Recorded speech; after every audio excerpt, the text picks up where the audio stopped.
He already seemed to have done fairly well, to be honest, though nowhere near what he'd have managed on Halloween itself. I chuckled, gave him an approving nod, and then dropped a few sweets into his bucket. He thanked me and set off again with another, "See you tomorrow, mister." This little ritual repeated itself over the next week. By the time the following Friday rolled around and the doorbell rang at exactly 9 p.m., I was beginning to feel a bit irritated, if truth be told.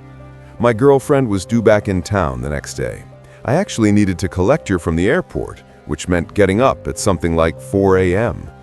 I had also somehow convinced myself that this kid's confectionery caper, no matter how sweet and endearing it genuinely was, would last exactly 7 days and be done by the time my girlfriend returned. I hadn't mentioned the odd little ghost child to her in our calls. Now it felt rather awkward having to explain that a child had been trick-or-treating at our house almost every night in February. And yes, it had been happening while she was away, and no, I hadn't brought it up because reasons, I suppose. In fairness, I could simply have said what was true, that I expected the boy to lose interest before he did, but I was spoiling for a reason to be annoyed that night. When I opened the door, the kid chirped his usual "trick or treat" and lifted his bucket. When he gave it a shake, I could see that this time he had collected a fair load of sweets. I rolled my eyes and muttered something about how the scam was clearly paying off, mate. The boy made a puzzled little, "Huh?" And against my better judgment, that set me off. I told him it had been cute and funny at first, but since I'd given him loads of sweets, he could at least respect my intelligence and acknowledge that it was, in fact, a scam. I told him that people don't go trick-or-treating in February and asked him to confirm he knew it wasn't actually Halloween, right? When I asked, the kid lowered his bucket and then lowered his head as if he were sad. And through his little ghost costume, I heard him mutter that I wasn't supposed to ask that. A chill ran down my spine as I suddenly realized this felt like something out of an No Sleep tale. And God, if only it had been some sort of supernatural curse, perhaps I wouldn't be dealing with the injuries I still carry to this day. Instead, the boy looked back up at me through his tiny ghost costume and began to laugh in a way that was plainly taunting and cruel. Then I heard a creak from the porch to my right. Another, much older kid stepped round from the side of the house and said, "You don't ask that, 'cause I said so." Before I could react, this tall, wiry teenager started punching me with some kind of brass knuckle improvised from a chain. The blows were excruciating. I went straight down and then took a flurry of kicks. All the while that obnoxious ghost child was laughing with a sort of ghastly delight. I'd been so blindsided by the attack that it hadn't even occurred to me to shout or scream. When I finally did, the teenager responded by stamping on my spine, booting me in the ribs, and then vaulting off the porch. Out of the corner of my eye, I saw the little ghost kid climb onto the teenager's back like he was catching a piggyback. Then they ran off into the darkness. As quickly as I could, I dragged myself upright and rang the police. They arrived surprisingly fast for my area and eventually accompanied me to the local hospital so I could be checked over. I had a couple of broken ribs, and my spine has never been quite right since that night. I think the officer said it was the third similar report in the county of kids doing this. When we asked the immediate neighbors, none of them had been visited by the ghost child or his violent older brother. It seemed the whole thing had targeted my house. At first, I was utterly baffled because the kids hadn't stolen anything. The older one simply beat me senseless, and then they both legged it. The only thing they'd taken was a handful of free sweets. I kept hounding the police, insisting I might be in danger and that the kids might come back. Eventually, a detective came to see me and told me he wasn't strictly supposed to share this, but would do so if it would put my mind at ease. He said the working theory was that it was some kind of gang initiation. The teenager who assaulted me would accompany the little kid until their target challenged them about it not being Halloween. Then the attack would happen and the assailant would be initiated into the gang. From what the police had gathered, the attacker in each case had been a different lad, but the ghost kid, the same little boy every time, they thought. The detective told me, off the record, that they suspected the ghost kid was the gang leader's own son, and supposedly as much of a psychopath as his old man. This paragon of fatherhood was using his child to lead gang initiations. I was an unwitting mug in the wrong place at the wrong time. I never heard anything more about it, or any further reports of that initiation pattern. Perhaps they realized it drew too much attention. I suppose I should be grateful they settled on something childish rather than outright fatal, instead of the usual kill a bloke and you're in sort of thing. On the other hand, it's grim to think of kids being initiated into gangs at all, even older teenagers. But when I remember that ghost kid laughing as I was battered, there's no doubt in my mind that his mind had already slipped into darkness. I pity anyone who crosses his path once he's grown.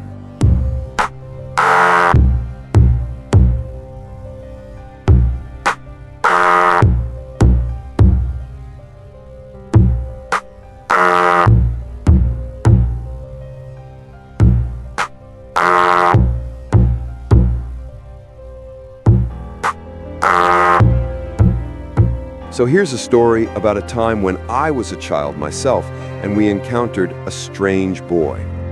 This is genuinely the scariest thing that has ever happened to me. If I fall ill, feverish or otherwise, this is the memory that feeds my nightmares when they come. I thought I'd try to exorcise them by writing it down here. This was back in the 90s, which were the best years to be a kid because they just were. This happened around 97. And life was simpler and more relaxed then. Things really changed everywhere after the early 2000s. We all know why.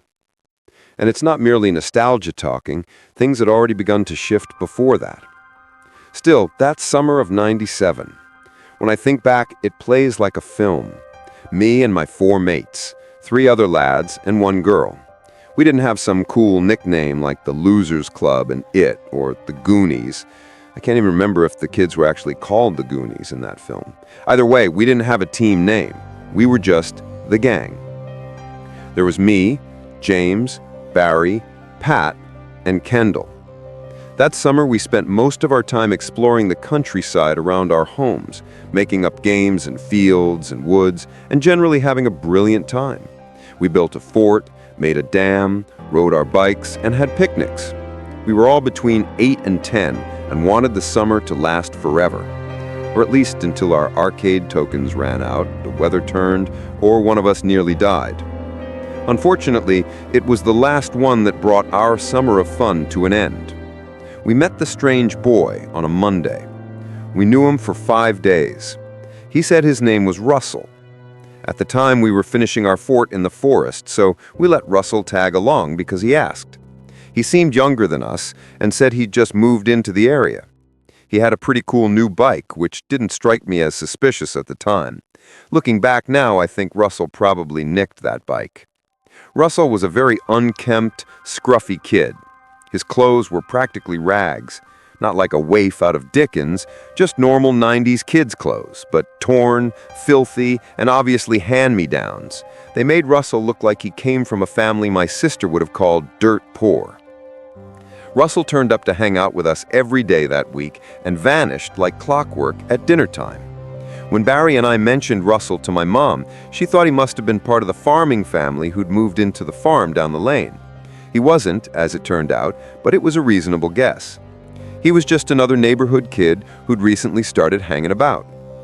On Friday, Russell begged and pleaded with us to come with him to see something cool he had found. We'd planned to carve our initials into the trees that day, but it could wait. We let Russell lead us round the edges of some fields we weren't strictly supposed to cut through. After we pushed through a small stand of trees we had never explored and balanced our way across a narrow stream, we reached the place Russell had in mind. It was a massive sinkhole. I'd heard about a sinkhole in the area. We'd all been vaguely warned to steer clear, but none of us actually knew where it was. Russell had brought us right to it. More to the point, he started waxing lyrical about how he lived down in the sinkhole. "No, you don't," Kendall told him. Russell insisted that yes, he did live in the sinkhole. According to him, if you jumped into the sinkhole, it would teleport you to his home, a magical place called Salt City, where the arcade machines are on free play and everything is brilliant. He said he'd show us so long as one of us jumped down first. Of course, we knew this was madness. None of us wanted to go near the sinkhole, let alone leap into it. We were far too old to believe in magical portals to places called Salt City. I imagined Russell had heard of Salt Lake City and decided Salt City sounded like a tempting alternative. But hardly the magical kingdom of Terabithia, is it? Salt City, come off it. Anyway, Russell kept whooping on about Salt City this and Salt City that, and demanded we jump into the sinkhole to go with him. So, the plan today was to finally set down a story from childhood in the 1990s, one that caused a serious rift in the family at the time for reasons that will soon become clear. And it involved my single aunt, my dad's sister, and her daughter Serena, my cousin. My parents weren't married when they had me, and for a long while they said they didn't need some official bit of paper to prove their commitment to one another. Eventually it turned out they did, for one reason or another, and they decided that if they were going to get married, they'd do it properly. I was a little bridesmaid to my own mum, and it was every little girl's dream. The whole day felt like a magic fairy tale. The only part of that memory that has a nightmarish cast is my cousin Serena loitering at the margins of the wedding, dressed in black and sort of scowling at me. I remember her whispering that it physically hurt her to be inside the church for the service, and later at the reception telling me she was never going to marry, the people who married were lame, and she'd never commit to a single person, except to her one true lord, Satan. Serena was a 15-year-old emo teen. I was a 6-year-old princess-inclined dreamer, so I believed every word my older, and therefore obviously wiser cousin told me. Also, Mum and Dad had told me I must become friends with Serena, because I'd be staying with her and Auntie June while they went on their honeymoon, so Serena would be like my sister for a bit. Serena had been present when they said this, and she acted excited and happy about it, and didn't mention Satan or how church hurt her soul, or any of the madness that was to follow. Her wearing black was, my dad said, an eccentricity, a word I didn't know then but rather liked.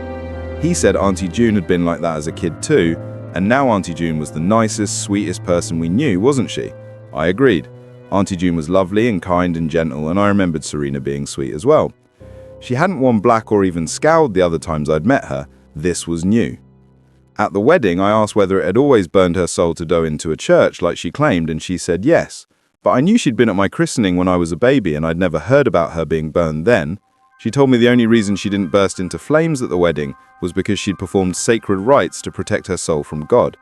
I didn't grasp any of this, but I had been taught that God was good and loving, so I was very confused as to why Serena would be frightened of him.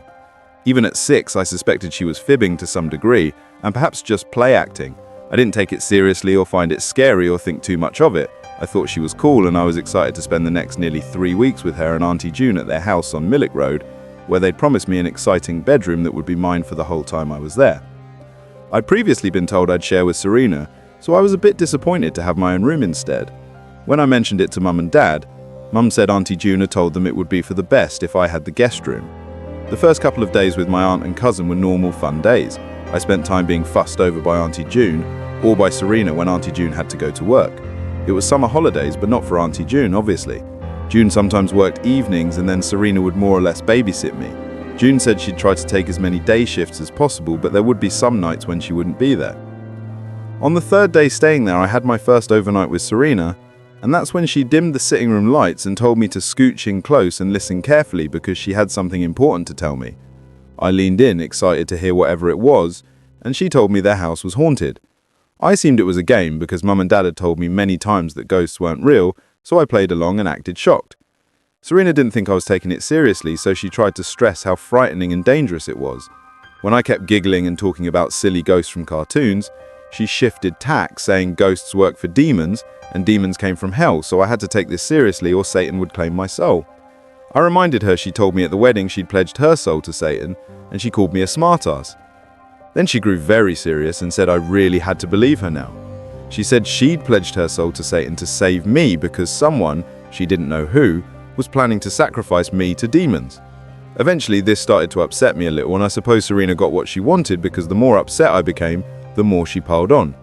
I don't recall all details, but she started describing some very dark horror film things, how demons would drag me to hell and slowly peel my skin off, eat my soul, and it would all be because someone had sold my soul to Satan. Serena said she'd pledged her own soul to protect me, and that's why she avoided churches and wore black.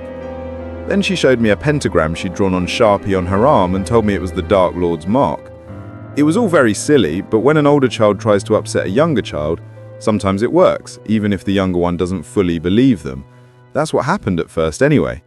Then Serena said it was vital that we worked out who had sold my soul to Satan, because the only way to save both our souls would be to break their pact. That night, Serena let me stay up far too late, so I was overtired. I had nightmares and kept waking, frightened of creaks and bumps in the night and ghosts in the house.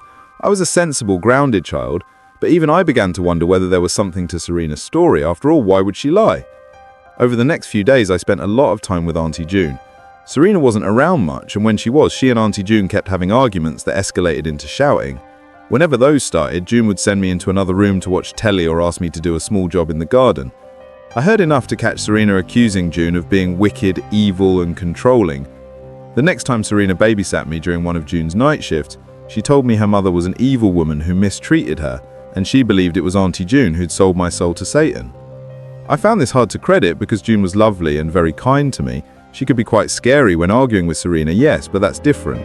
I shared my skepticism while trying not to offend her. Serena looked wounded and said she understood because Satan's minions were very convincing.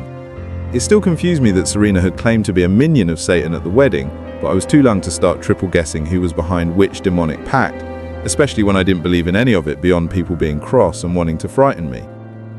Just over a week had passed when Serena babysat me again, and this time she said she had definitive proof that Auntie June was the one who had sold my soul to Satan. In the previous days, I'd spent a lot of the time out of the house with June, and she'd even taken me to the shop and bought me a new toy, so I was pretty convinced she hadn't sold my soul to the devil. I'd also seen no evidence of the ghosts or demons that, by Serena's account, infested the house, though she explained this away by saying she'd signed her own pact with Satan to protect us. I had overheard June and Serena rowing about me. Serena accused her of being heaps of attention and trying to get her claws into me, which did sound frightening. Admittedly, it was hard to know whom to believe when in my eyes they were both adults. Obviously now I know I should have told June what was going on straight away, but I was a child. So that night, Serena took us into Auntie June's bedroom, which we weren't supposed to enter. It was always locked, but Serena said she knew how to pick the lock with magic. When she told me to look away so my soul wouldn't be corrupted, I noticed she slip a key from her pocket. Inside, she showed me the evidence.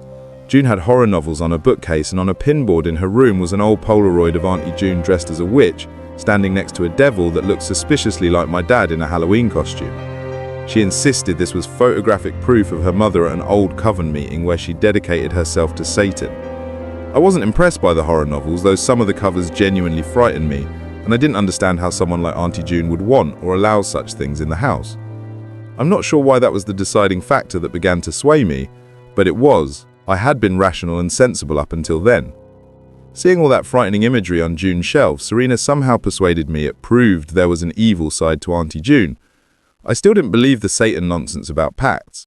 I think she knew that because she shifted her angle. Now it was about stopping Auntie June from doing bad things to us in general, that she was secretly a wicked, abusive woman and we had to help purify her soul.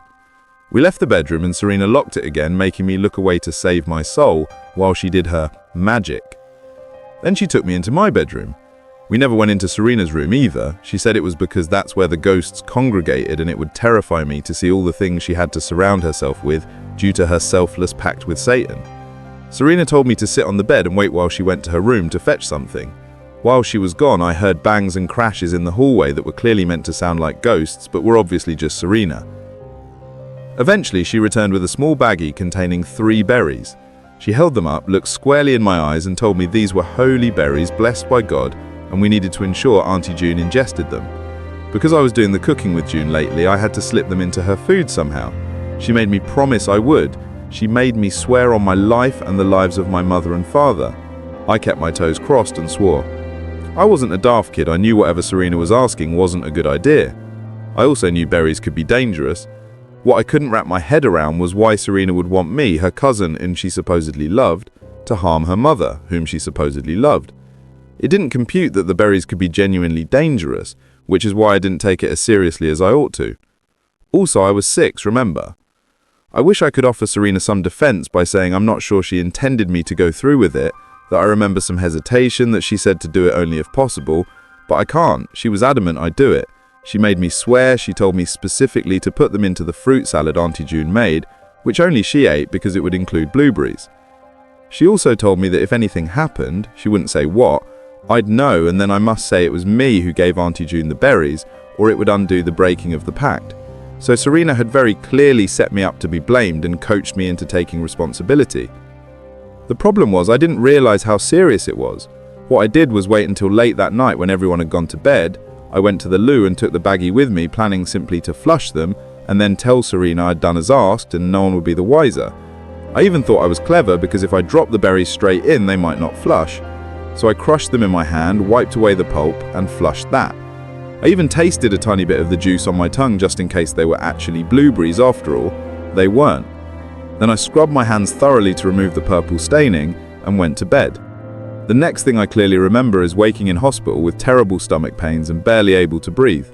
I drifted in and out while doctors and nurses hurried about in a panic.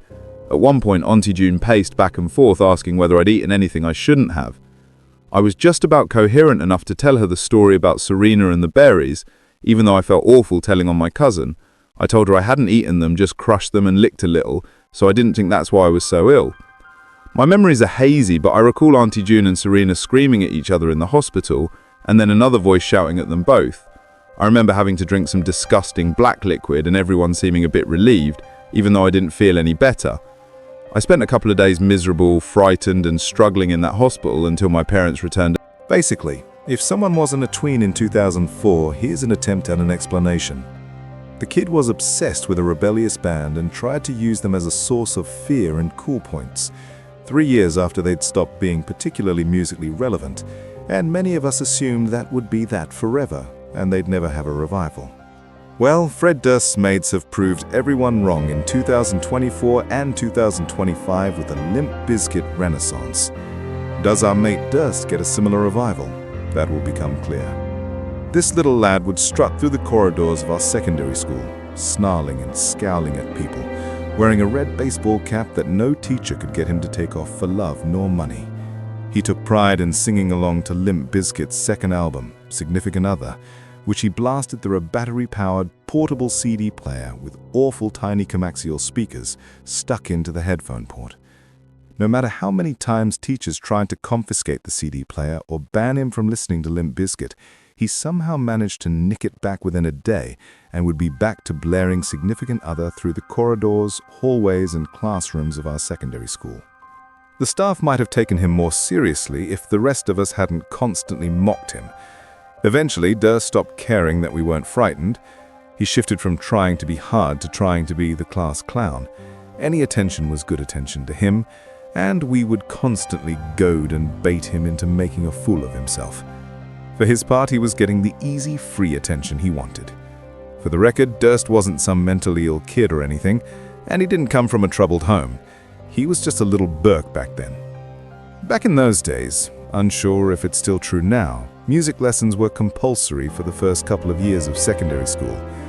We didn't learn much, it was fairly unstructured. Sometimes we'd muck about on instruments, sometimes we'd all have to sing, and sometimes we'd get vague history of music talks or attempts to teach us notation. Music was basically a free-for-all, and we loved it, not least because of our teacher, Mrs. Beaton. She was a proper sweet granny-like soul, clearly still teaching because she enjoyed it. At a fairly rural, underfunded school without a queue of eager music teachers, Mrs. Beaton never once lost her temper. She was perhaps the only teacher who genuinely tried with Durst, probably because his bizarre Limp Bizkit fixation was music-related, thinking she could reach him by being kind and encouraging him to broaden his tastes. It didn't work, of course. Durst would just crank Significant Other, usually nookie or break stuff, and thanks to him, those two songs are the ones most etched into 2004 in my memory. Let's reiterate, that album came out in 1999. Limp Bizkit had 4 albums out by 2004. Durst only owned that one, at least for most of this tale. Mrs. Beaton really did try to be kind to him, and he responded with rudeness, and yet she never raised her voice. One more funny detail about Durst's copy of Significant Other. It was the censored version, so the swear words were hilariously muted.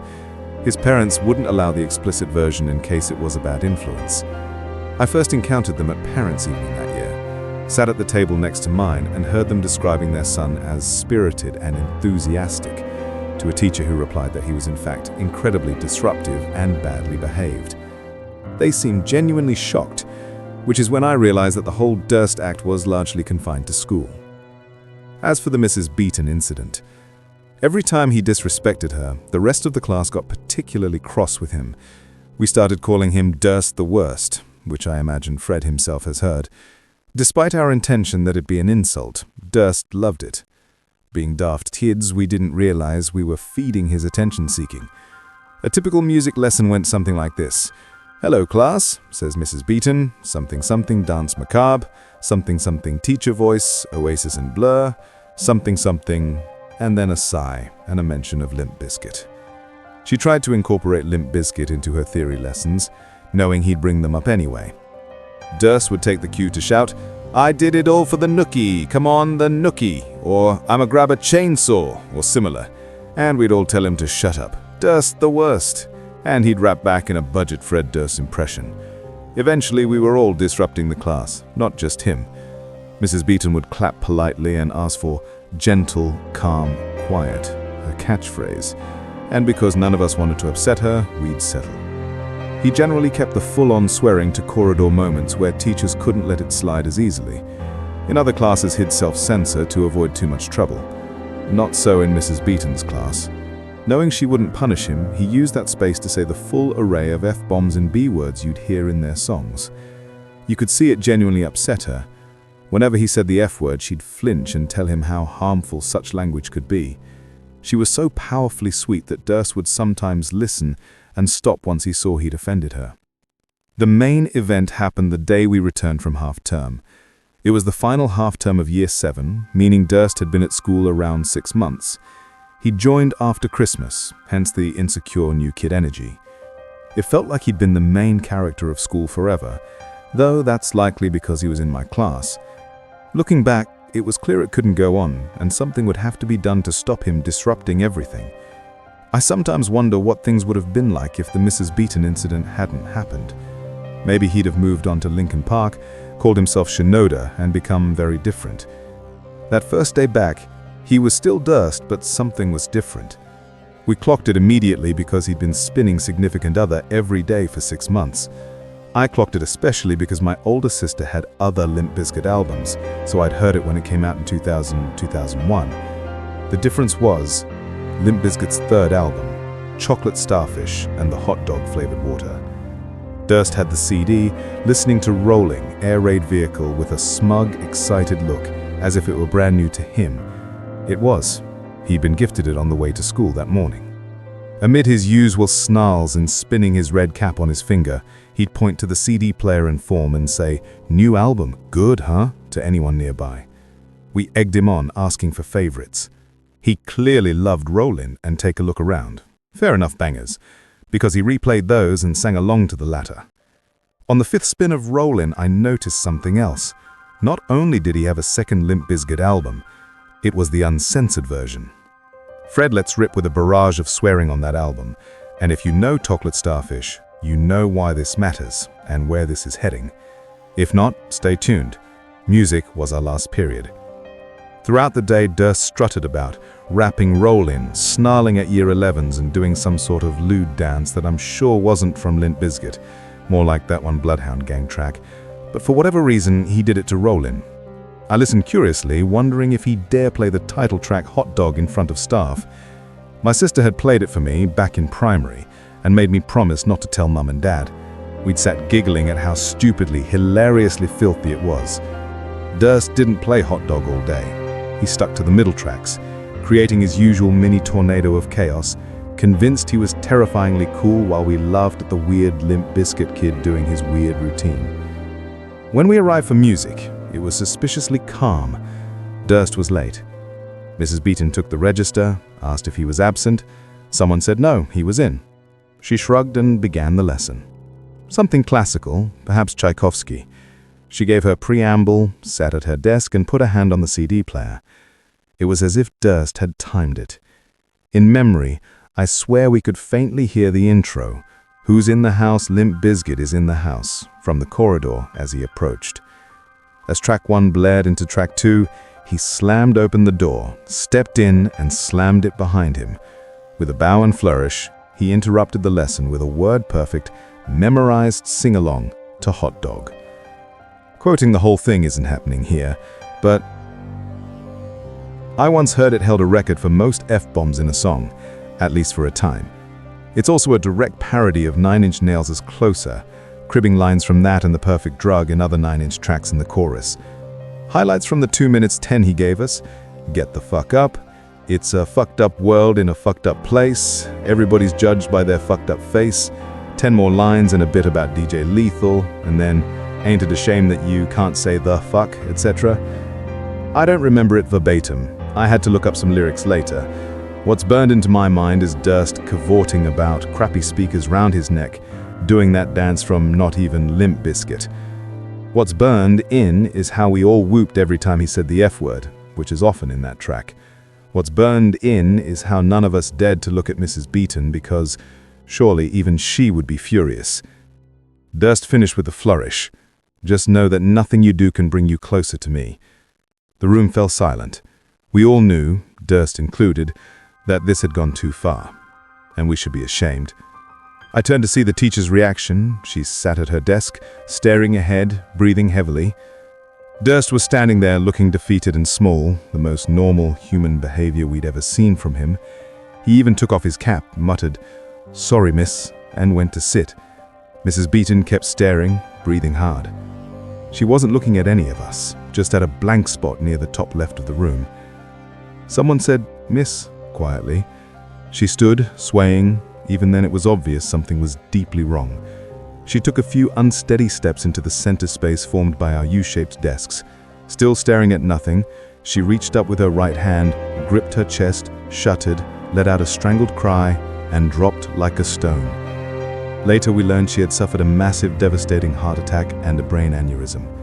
To those who saw it, it felt like a single awful shock.